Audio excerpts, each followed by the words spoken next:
ত্রাসের দেশ বাংলাদেশে হিন্দুদের ওপর নির্যাতন চলছিলই, কখনো সনাতনী হিন্দু হওয়ার জন্য খুন হতে হয়েছে, হিন্দুদের ওপর হামলার ঘটনা ঘটেছে, মন্দিরে হামলার ঘটনা ঘটেছে, আর এবার হিন্দু হওয়ার জন্য সরকারি চাকরিতে কোপ পড়েছে বলে অভিযোগ সামনে এসেছে।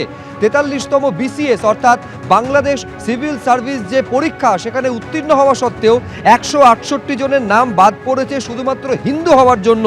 এই অভিযোগ সামনে এসেছে। অভিযোগ এইটা এসেছে যে গেজেটে এই 168 জনের নাম বাদ পড়েছে শুধুমাত্র তাদের ধর্মীয় পরিচয়ের কারণে। 15ই অক্টোবর গেজেটে 2064 জনের নাম প্রকাশিত হয়, কিন্তু ডিসেম্বরে নতুন করে ইউনূস সরকার বিজ্ঞপ্তি জারি করে, সেখানে দেখা যায় 168 জনের নাম বাদ। অর্ণব মুখোপাধ্যায় আমাদের প্রতিনিধি আরো বিস্তারিত এই নিয়ে বলতে পারবেন। অর্ণব, এইটাই তার মানে ক্রমশ দিনের আলোর মতন স্পষ্ট হচ্ছে যে হিন্দু হওয়ার জন্য আর কিভাবে মাসুল গুনবেন সেখানকার মানুষ।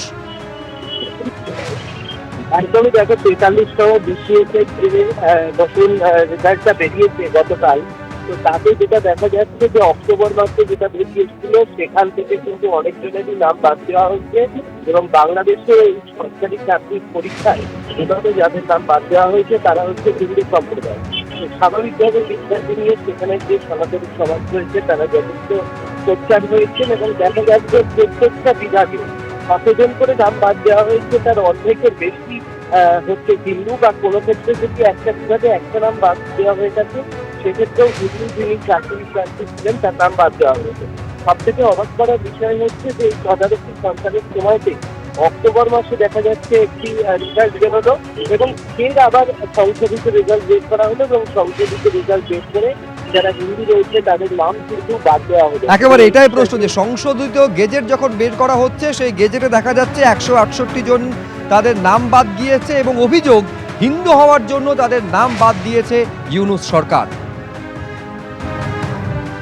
সনাতনীদের উপরে, হিন্দুদের উপরে যে মানসিকভাবে যে টর্চার, যে অর্থনৈতিক যে টর্চার, যে কিভাবে একটা মানুষ সে বিসিএস পরীক্ষা দিয়েছে, সে পাশ করেছে, তার সমস্ত প্রসিডিউর সে মেনটেন করে সে বিসিএস ক্যাডারে বিসিএস এর নিয়োগপ্রাপ্ত একজন কর্মচারী হতে যাচ্ছে। তার গেজেটে তার নামও প্রকাশ হয়েছে, সেই থেকে তাকে অব্যাহতি দেওয়া হয়। শুধুমাত্র হিন্দু বিদ্বেষ নয়, ভারত বিদ্বেষ কিভাবে ক্রমশ প্রতিদিন বাড়ছে তার উদাহরণ এই ছবি, যেখানে মার্চ ফর ইউনিটি অর্থাৎ ছাত্রদের তরফ থেকে যে জমায়েতের ডাক দেওয়া হয়েছিল, সেখানে ভারতের বিরুদ্ধে স্লোগান উঠল। দেখুন।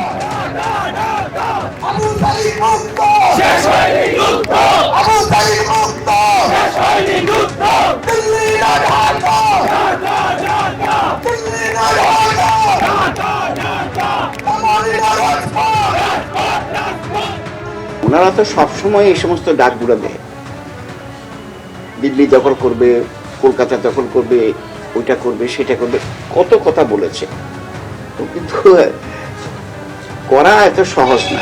নতুন বাংলাদেশ যদি করার ডাক দেয়, কনস্টিটিউশন কোথায়? কনস্টিটিউশন এখন আছে, এখন তো অ্যাব্রোগেট হয়নি এই কনস্টিটিউশন।